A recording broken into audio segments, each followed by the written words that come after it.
السلام عليكم ورحمة الله وبركاته. ماما هدى. النهاردة إن شاء الله بإذن الله هنعمل مع بعض الباتون ساليه. الباتون ساليه دوت طعمه بيبقى تحفة جميل جدا، ومكوناته بسيطة جدا جدا جدا، وطعمه كمان زي بتاع الأفران، ويمكن أحلى كمان من بتاع الأفران. ان شاء الله مع بعض المكونات. انا دوت معايا اقل من ربع كيلو دقيق، حوالي 200 جرام.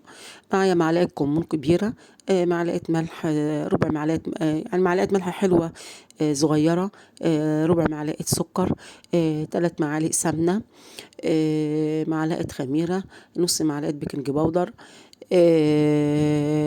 ممكن تحطي زبده، ممكن تحطي سمنه، ممكن تحطي سمنه على زيت، ممكن تحطي زبده على زيت. اهم حاجه تحطي المكونات كلها الجافه على بعض وتقلبي كويس عشان الملح والسكر وكله يتقلب كويس مع الدقيق. بعد كده بتحطي السمنه، ولازم تبسي كده البس دوت بالسي علشان تبقى مقرمشه من بره ودايبه من جوه. بتدي القرمشه والذوبان في نفس الوقت. اما لو عملتيه كله على بعضه ممكن تعجني كله على بعضه، بس هتبقى يعني ما بحبهاش، بتبقى تحس ليها معضمه شويه. اما ديت بتبقى مقرمشه من بره ودايما من جوه. طبعا بتضيف الميه على حسب الدقيق، لان في دقيق بياخد ودي ما بياخدش، فطبعا انا ما بقدرش اقول كميه الميه اللي انت محتاجاها. ان كنت وصلت لحد هنا قولي لا حول ولا قوه الا بالله العلي العظيم، لا حول ولا قوه الا بالله العلي العظيم، لا حول ولا قوه الا بالله العلي العظيم. اللهم صل وسلم وبارك على سيدنا محمد، اللهم صل وسلم وبارك على سيدنا محمد. انا طبيعتي بحب اعجن على الرخامه او على الترابيزه، ما بحبش اعجن في الطبق. بحس ليا كده بتلمي العجينه وبتملكيها اكتر وبتعجنيها كويس.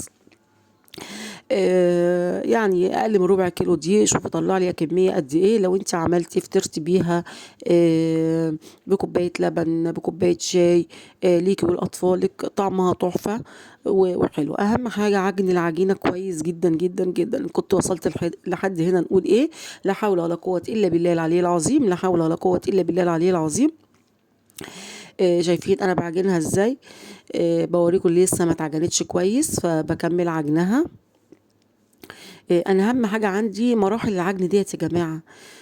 انا بطول فيها علشان تستفادوا منها. ممكن اقول لكم انا عجنت العجينه لمده 10 دقايق ومش عارفه ايه، فلازم انا بوريكم العجينه عشان تشوفوا تتعجن ازاي. بنوته لسه ما تعرفش تتعلمها. طبعا بسيبها تستريح من حوالي من 10 دقايق لربع ساعه، وبعد كده ببرمها. بتبرميها ازاي؟ ببرمها بكلوة ايديا، بالكلوة بتاعت ايديا نفسها. ممكن تعمليها صباع كبير. انا صراحه انا سبت لكم صباع واحد بس كبير زي بتاع الافران، اما الباقي صراحه مقطعاه صغير. بنبرمها وبترصيها في الصينيه زي ما انت شايفه كده.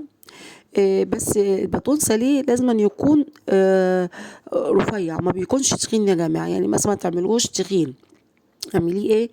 رفيع. تمام كده. انا معاكم واحده واحده اهوت. يا رب اكون عند حسن ظنكم.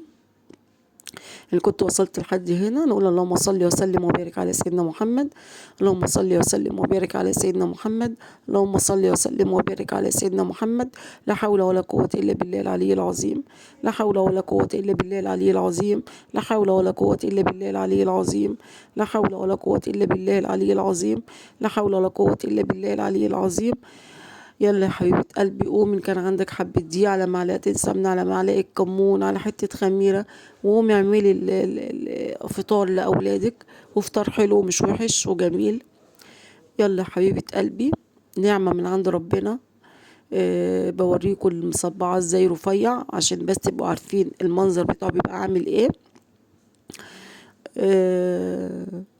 أنا كنت وصلت لحد هنا نقول إيه؟ اللهم صل وسلم وبارك على سيدنا محمد، اللهم صل وسلم وبارك على سيدنا محمد، اللهم صل وسلم وبارك على سيدنا محمد. أديني اهوت، بسم الله ما شاء الله، الحاجة طالعة زي الفل. بوريكم كان في حتة زيادة بقطعها، أنا بقطعها اهوت. اللهم صل وسلم وبارك على سيدنا محمد. بقول لكم هغطيها واسيبها حوالي من 10 لربع ساعة، 10 دقايق لربع ساعة. بعد كده حطيتها في الفرن، طبعا بتكوني مسخناه قوي، يعني مش بتخمر قوي، يعني بتبقى حلوة كده من 10 لربع ساعة، ما بتخمرش. تمام. اوريني برسولكوا اهوت. بسم الله ما شاء الله، تحفة وجميل، جميل جدا. ووريتهولكوا ازاي مقرمش ودايب من جوه، يعني طعمه جميل والله، طعمه تحفة بجد. يا ريت تقومي تعمليه وتجربيه وهتدعيلي.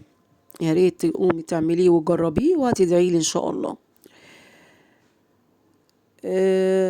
اللهم صل وسلم وبارك على سيدنا محمد. اللهم صل وسلم وبارك على سيدنا محمد. اللهم صل وسلم وبارك على سيدنا محمد. شايفين بوريهولكوا ازاي؟ والله طعمه تحفة، تحفة. اكيد نجيبها من بره واحسن من بره. اللهم صل وسلم وبارك على سيدنا محمد. اللهم صل وسلم وبارك على سيدنا محمد. السلام عليكم ورحمة الله وبركاته.